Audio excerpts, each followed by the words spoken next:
নিত্যপণ্যের বাজারের আগুন নিভছেই না, লাফিয়ে লাফিয়ে বাড়ছে প্রায় প্রতিটি পণ্যের দাম। অস্থির বাজারে নাভিশ্বাস ভোক্তার। সবজির বাজারে আবারও বেড়েছে মরিচের ঝাল। সাভার এবং বগুড়ায় সপ্তাহ ব্যবধানে ৪০ টাকা বেড়ে প্রতি কেজি কাঁচামরিচ ১২০ টাকায় বিক্রি হচ্ছে। দামের ঊর্ধ্বমুখী তালিকায় বেগুন, পটল, ঝিঙ্গে, আলু, পেঁয়াজ, করলা সহ নানা সবজি। এর পেছনে আবহাওয়ার তারতম্যে গাছ মরে যাওয়া ও ফলন কম হওয়ার অজুহাত ব্যবসায়ীদের। ১০ টাকা ৫ টাকা কেজি কিনে নিয়ে আসে, এখানে আসি ১০০ টাকা, ৮০ টাকা, ৯০ টাকা, ৬০ টাকা কেজি হয়ে যায়। মাস শেষে দেখা যায় এই বাজারের হিসাব করলে অনেক টাকা চলে আসে। মরিচ দাম ঊর্ধ্বগতি, পেঁয়াজের দাম ঊর্ধ্বগতি, সব প্রতিটা জিনিসের দাম ঊর্ধ্বগতি। গরিবের আমিষ খ্যাত ডিমের বাজারেও নৈরাজ্য।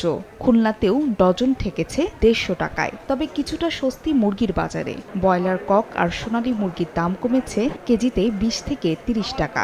কারণ আমরা যেরকম কিনতেছি সেরকম বেচতেছি, মানে কারণটা এটা তো উপর লেভেলের থেকে জানে, আমরা জানি না। দাম তো এত থাকার কথা না, আসলে দাম তো আরো একটু কম হওয়ার কথা আর কি। আমাদের মধ্যবিত্ত ফ্যামিলি চলা খুব কষ্ট। নগদে ৫০০ টাকা বা তার বেশি পেমেন্টে পেতে পারেন ঢাকায় জমিসহ ২০ কোটি টাকার পুরস্কার। দামের আগুনে পুড়ছে মাছের বাজারও। রংপুরে প্রকারভেদে প্রতি কেজি মাছের দাম ২০০ থেকে ৩০০ টাকা পর্যন্ত বেড়েছে। ব্যবসায়ীরা বলছেন, সরবরাহ কমায় মাছের বাজার চড়া। হাতে গোনা দু একটি দোকানে মিলছে ইলিশ। বড় আকারে ইলিশ বিক্রি হচ্ছে ২,২০০ টাকায়। সীমিত বাজেট থেকে যখন অতিরিক্ত হবে তখন এটা আমার জন্য বার্ডেন হয়ে যায়। রুই বলেন, ইলিশ বলেন, চিংড়ি বলেন, এগুলোর দাম আপনার স্বাভাবিকের চেয়ে একটু বেশি। এদিকে কোরবানি ঈদ সামনে রেখে এখনই অস্থির মশলার বাজার।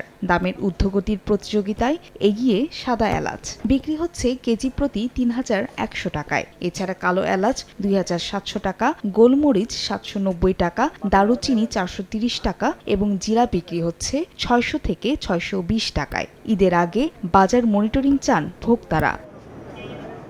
ফাহরিয়া ফারজানা, সময় সংবাদ।